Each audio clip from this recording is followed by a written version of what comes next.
नमस्कार दोस्तों, हम लोग एडिटेरिया के द्वारा निकाला गया सामान्य अध्ययन के 7500 प्लस एमसीक्यू का प्रैक्टिस सेट देख रहे हैं। आज प्रैक्टिस सेट नंबर 3 देखेंगे, जिसमें दिए हुए सारे प्रश्नों को डिटेल डिस्कशन करेंगे। तो आइए शुरू करते हैं पहले प्रश्न से। पहला प्रश्न है कि पंजाब के विलय के संबंध में निम्नलिखित में कौन सा कथन जो है वो असत्य है। पंजाब के विलय के संबंध में निम्नलिखित में कौन सा कथन असत्य है, और इसका सही जो आंसर हो जाएगा ऑप्शन सी, दिलीप सिंह को 2,50,000 वार्षिक पेंशन दे दी गई। ये कथन जो है असत्य है। पंजाब विलय के समय गवर्नर जनरल कौन थे? तो भारत के गवर्नर जनरल जो थे वो लॉर्ड डलहौजी थे, लॉर्ड डलहौजी। अगला है, किस वर्ष से भारतीय राष्ट्रीय कांग्रेस की कार्यवाही में महिलाओं ने भाग लेना प्रारंभ किया था? किस वर्ष से भारतीय राष्ट्रीय कांग्रेस की कार्यवाही में महिलाओं ने भाग लेना प्रारंभ किया? और इसका आंसर हो जाएगा ऑप्शन बी, 1889 ईस्वी में। निम्नलिखित में कौन सा आधुनिक भारतीय इतिहास में घटनाओं का सही कालानुक्रम क्रम को इंगित करता है? कौन सा आधुनिक जो है भारतीय इतिहास में घटनाओं के सही कालानुक्रमिक क्रम को इंगित करता है? और इसका सही जो आंसर हो जाएगा ऑप्शन सी, मार्ले मिंटो सुधार कब हुआ है? तो ये हुआ है 1909 ईस्वी में। जालियांवाला बाग त्रासदी कब हुआ था? तो 13 अप्रैल 1919 ईस्वी को हुआ था। गांधी इरविन समझौता कब हुआ था? तो 5 मार्च 1931 को। और अगस्त प्रस्ताव जो हुआ है वो कब हुआ है? 8 अगस्त 1940 ईस्वी को। तो इसका जो सही आंसर हो जाएगा ऑप्शन सी होगा। भारत छोड़ो प्रस्ताव के निम्नलिखित में से किसने अनुशंसा की थी? भारत छोड़ो प्रस्ताव के निम्नलिखित में किसने अनुशंसा की थी? और इसका जो सही आंसर हो जाएगा ऑप्शन डी, जवाहरलाल नेहरू ने। किस स्वतंत्रता संग्राम सेनानी ने लाठी और अखाड़ा क्लब की स्थापना की? लाठी और अखाड़ा क्लब की स्थापना की। और इसका सही आंसर हो जाएगा ऑप्शन डी, बाल गंगाधर तिलक ने।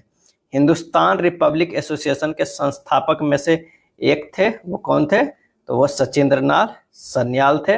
और 1913 में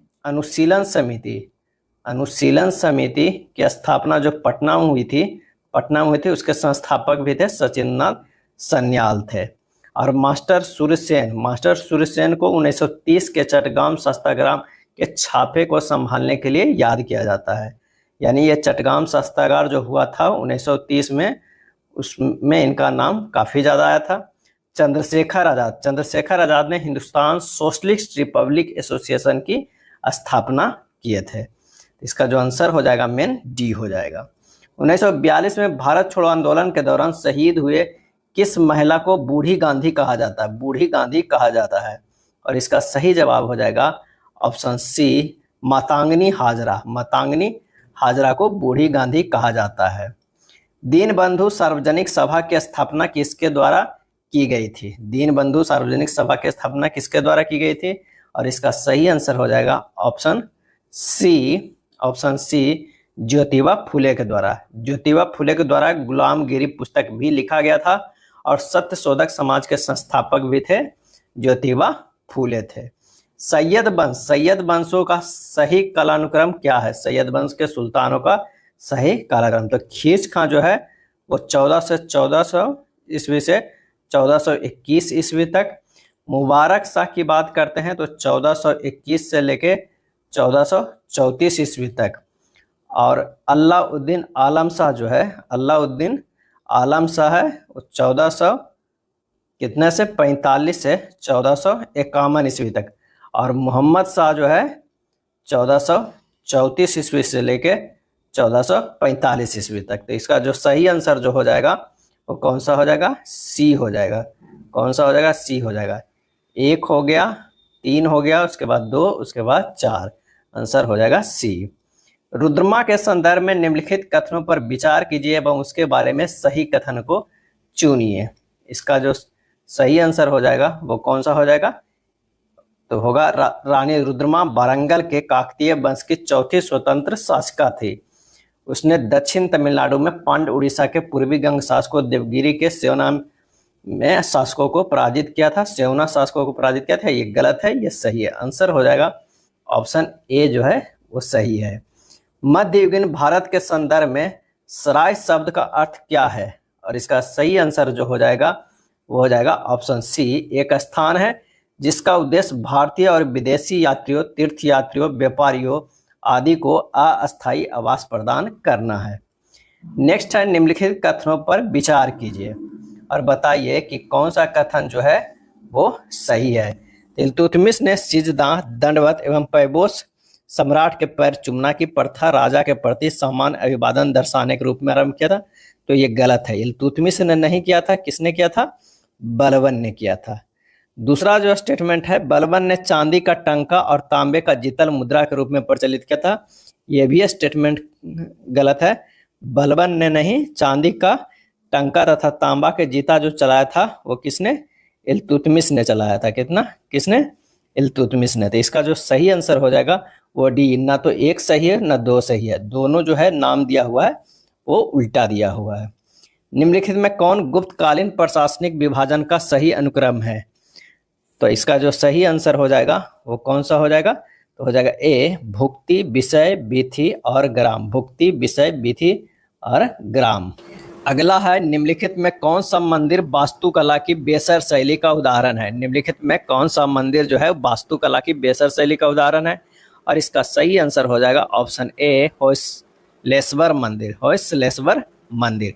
बेसर शैली को चालक शैली भी कहते हैं। बेसर शैली के मंदिरों का आकार जो होता है आधार से शिखर तक गोलाकार यानी वृत्ताकार या अर्धगोलाकार होता है। मंदिर का जो शैली होता है वो मुख्यतः तीन प्रकार के होते हैं। एक तो होता है नागर शैली, दूसरा होता है द्रविड़ शैली। क्या होता है? द्रविड़ शैली। और तीसरा होता है बेसर शैली। क्या होता है? बेसर शैली होता है। बेसर शैली जो है वो मिला जुला है। किसका मिला जुला है? नागर का और द्रविड़ का, ये दोनों का मिला जुला जो होता है वो बेसर शैली कहलाता है। प्राचीन भारत के इतिहास के संदर्भ में भवभूति, हस्तिमल तथा क्षेमेश्वर क्यों प्रसिद्ध थे? और इसका सही आंसर जो हो जाएगा वो कौन सा हो जाएगा? तो हो जाएगा ऑप्शन ए, नाटककार थे। भवभूति, हस्तिमल तथा क्षेमेश्वर नाटककार थे। भारतीय संविधान की प्रस्तावना में उल्लिखित सही क्रम कौन सा है?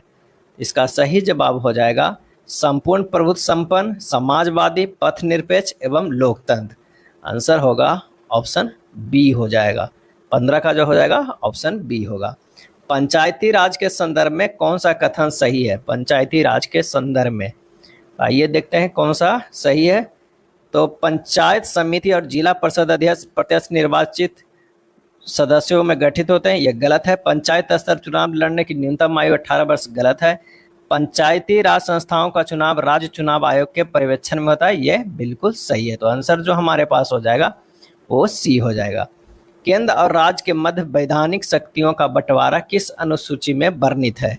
और इसका सही आंसर हो जाएगा ऑप्शन डी, 7वीं अनुसूची में वर्णित है। अगर 5वीं अनुसूची की बात करें तो अनुसूचित क्षेत्रों एवं जनजातियों के बारे में वर्णन है। 6ठी अनुसूची की बात करते हैं, असम, मेघालय, त्रिपुरा, मिजोरम और लद्दाख में जनजातीय क्षेत्र के प्रशासन के लिए प्रावधान किया गया है। और 5वीं में जो था अनुसूचित क्षेत्रों एवं जनजातियों के प्रशासन एवं नियंत्रण के बारे में वर्णन है।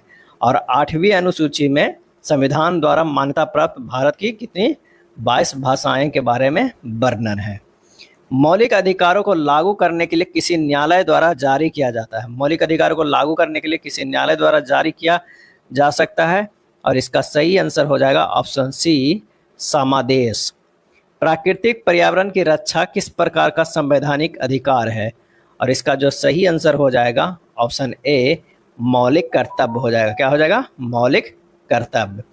भारत ध्वज संहिता के प्रावधानों के अनुसार भारतीय निकाय के मानकों को लागू करने के लिए निम्नलिखित निकायों में से कौन सा प्रभारी है? और इसका सही जवाब हो जाएगा ऑप्शन सी, भारतीय मानक ब्यूरो। भारतीय मानक ब्यूरो। नीचे दिए गए 4 युग्मों में से कौन सा युग्म सही सुमेलित नहीं है ये बताना है। एक तरफ अनुसंधान संस्थान है और एक तरफ जो है वो क्या है? वो शहर है। तो शुष्क वन अनुसंधान संस्थान जोधपुर में यह सही है। हिमालय वन अनुसंधान संस्थान देहरादून में ये गलत है। वर्षा वन अनुसंधान संस्थान जो है वो कहाँ है? तो ये हो जाएगा जोरहाट में, ये सही है। उष्णकटिबंधीय वन अनुसंधान संस्थान जबलपुर में, ये सही है। तो इसका जो आंसर हो जाएगा 21 का वो हो जाएगा बी हो जाएगा। कौन सा? बी। भारत में कोयला खनन की महत्वपूर्ण घटनाओं पर विचार कीजिए तथा इन्हें सही कालानुक्रम में व्यवस्थित कीजिए। अब रानीगंज में कोयले का प्रथम उत्पादन कब हुआ था? तो ये 1774 में ही हुआ था। कोल इंडिया लिमिटेड CIL की स्थापना कब हुई थी? तो ये 1975 में हुआ था। और कोयले क्या है? कोयला खदानों का राष्ट्रीयकरण कब किया गया था? ये राष्ट्रीयकरण किया गया था 1 मई 1972 ईस्वी को। NCDC राष्ट्रीय कोयला विकास निगम की स्थापना कब हुई थी? तो ये हुआ था 13 मार्च 1963 ईस्वी का। ये है 72 है 1972। तो नीचे दिए गए कोड का प्रयोग करते हुए सही उत्तर का चयन करें। इसका जो सही उत्तर हो जाएगा वो हो जाएगा डी 1432A। भारत का कौन सा राज्य चूना पत्थर, जिप्सम, नमक और जस्ता के भंडारण के लिए प्रसिद्ध है? और इसका सही आंसर जो हो जाएगा वो हो जाएगा बी, राजस्थान। भारत की 2011 की जनगणना के अनुसार भारत की नगरीय जनसंख्या का प्रतिशत था, भारत की नगरीय जनसंख्या की प्रतिशत था। और इसका सही आंसर हो जाएगा ऑप्शन बी 31.2%। नैनो टेक्नोलॉजी का जनक किसे कहा जाता है? नैनो टेक्नोलॉजी का जनक किसे कहा जाता है? और इसका सही आंसर हो जाएगा ऑप्शन सी, रिचर्ड फेनमैन को, रिचर्ड फेनमैन को। और एआई के जनक किसे कहा जाता है? तो ये कहा जाता है जॉन मैकार्थी का। किसे कहा जाता है? जॉन जो है मैकार्थी, ये क्या हो जाएगा? जॉन मैकार्थी को कहा जाता है एआई के जनक। निम्नलिखित में से रॉकेट किस सिद्धांत पे कार्य करता है? और इसका सही आंसर हो जाएगा ऑप्शन सी, रेखीय गति का संरक्षण से, रेखीय गति का संरक्षण से। इको साउंडिंग का प्रयोग होता है। और इसका सही आंसर हो जाएगा ऑप्शन ए, समुद्र की गहराई मापने के लिए। सोलर सेल निम्न में से किसके बने होते हैं? सोलर सेल निम्न में से किसके बने होते हैं? और इसका सही आंसर हो जाएगा ऑप्शन बी, अर्धचालक के बने होते हैं। सिलिकॉन या जर्मेनियम के जो है वो बने होते हैं, सिलिकॉन या जर्मेनियम के।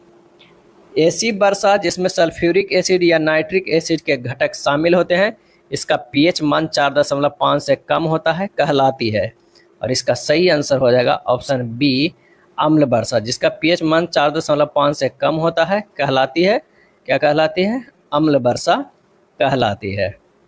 नेक्स्ट है, जहरीली गैसों को खत्म करने के लिए उत्प्रेरक रूपांतरणों में निम्नलिखित में किस धातु का उपयोग उत्प्रेरक के रूप में किया जाता है? और इसका सही जवाब हो जाएगा ऑप्शन सी, रेहोडियम। किसका? रेहोडियम। सूक्ष्म पोषक जो शर्करा के परिवहन Ca++ के उपयोग और कोशिका विभाजन में महत्वपूर्ण है, आंसर हो जाएगा ए, फास्फोरस। किस खाद्य पदार्थ में सभी आवश्यक एमिनो अम्ल पाए जाते हैं? किस खाद्य पदार्थ में सभी आवश्यक एमिनो अम्ल पाए जाते हैं? और इसका सही आंसर हो जाएगा ऑप्शन बी, अंडा में। किसमें? अंडा में। निम्नलिखित युग्मों में कौन सा एक सुमेलित नहीं है? इसमें से कौन एक जो है वो सुमेलित नहीं है? तो आंसर हो जाएगा ए, पेडोलॉजी, पौधे के जीवाश्मों के अध्ययन को कहते हैं, तो ये गलत है। मृदा के अध्ययन को कहते हैं, मृदा का अध्ययन को कहते हैं, क्या कहते हैं? पेडोलॉजी। और पौधे के जीवाश्मों जो है, पौधे के जीवाश्मों के अध्ययन को क्या कहते हैं? पौधे के जीवाश्मों के अध्ययन को कहते हैं पेलियोंटोलॉजी, पेलियोंटोलॉजी। क्या किसे कहते हैं? पेलियोंटोलॉजी कहते हैं। एंथ्रोलॉजी मतलब फूलों के अध्ययन, एटमोलॉजी माने जंतु विज्ञान की शाखा, ट्रोफोलॉजी मतलब पोषण का अध्ययन होता है।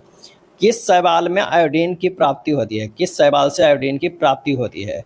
और इसका सही आंसर हो जाएगा ऑप्शन बी, लेमिनेरिया से। किसे? लेमिनेरिया से। एक सौरगैसम है, सौरगैसम भी एक समुद्री शैवाल है जो सौरगैसो सागर में पाया जाता है। और सौरगैसो सागर जो है, जिस क्षेत्र को कहा जाता है, वो अटलांटिक महासागर में स्थित है। कहाँ स्थित है? अटलांटिक महासागर में। ये भी कभी कभी पूछा जाता है कि सौरगैसो सागर कहाँ स्थित है? तो अटलांटिक महासागर में स्थित है। निम्नलिखित में कौन सा धातु अम्ल से अभिक्रिया करके आसानी से हाइड्रोजन गैस H2 विस्थापित करती है?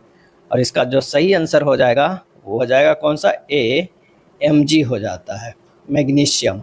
हरगोविंद खुराना को किस आविष्कार के लिए सम्मानित किया गया था? हरगोविंद खुराना को। और इसका सही जवाब हो जाएगा ऑप्शन बी, जीन के संश्लेषण के लिए। 1968 में उन्हें चिकित्सा के क्षेत्र में नोबेल पुरस्कार मिला था। चिकित्सा के लिए क्या मिला था? नोबेल प्राइज मिला था, नोबेल पुरस्कार मिला था हरगोविंद खुराना को जीन के संश्लेषण के लिए। निम्नलिखित में कौन सा पौधा कीट पकड़ता है? और इसका सही आंसर हो जाएगा ऑप्शन सी, नेपेंथेस। क्या है? नेपेंथेस। निम्नलिखित में किस विटामिन की कमी से सीलियाक रोग होता है? सीलियाक रोग होता है किस विटामिन की कमी से? और इसका सही जवाब हो जाएगा ऑप्शन बी, विटामिन B12 के कमी से जो होता है वो सीलियाक रोग होता है। अगर विटामिन सी की कमी से जो होता है वो क्या होता है? स्कर्वी रोग होता है। विटामिन ई के कमी से जो होता है क्या होता है? एनीमिया होता है, या एक और बीमारी होता है रेटिनोपैथी होता है। क्या होता है? रेटिनोपैथी होता है। विटामिन के की कमी से कौन सा होता है? तो रक्त स्राव होता है। क्या होता है? रक्त स्राव होता है। कोशिकाओं में मौजूद जेली जैसा तरल पदार्थ कहलाता है। कोशिकाओं में मौजूद जेली जैसा तरल पदार्थ कहलाता है। और इसका सही आंसर हो जाएगा ऑप्शन डी, कोशिका द्रव। पादपों के विभिन्न प्रजातियों के दीर्घकालीन संरक्षण की तकनीक कौन सा है? और इसका सही आंसर हो जाएगा option B, in vitro gene bank. In vitro gene bank. पर्यावरण निष्पादन सूचकांक सर्वप्रथम कब जारी किया गया था? और इसका आंसर हो जाएगा ऑप्शन ए, 2002 में जारी किया गया है। बढ़ती शहरी रोजगार के परिप्रेक्ष्य में ग्रामीण शहरी पलायन से संबंधित विरोधाभास की निम्नलिखित में कौन सा मॉडल व्याख्या करता है? और इसका सही आंसर हो जाएगा ऑप्शन डी, हायरिस-टोड्रो मॉडल। हायरिस-टोड्रो मॉडल। सूची 1 और सूची 2 को सुमेलित कीजिए। एक तरफ चित्रकारी है और एक तरफ जो है वो राज्य है।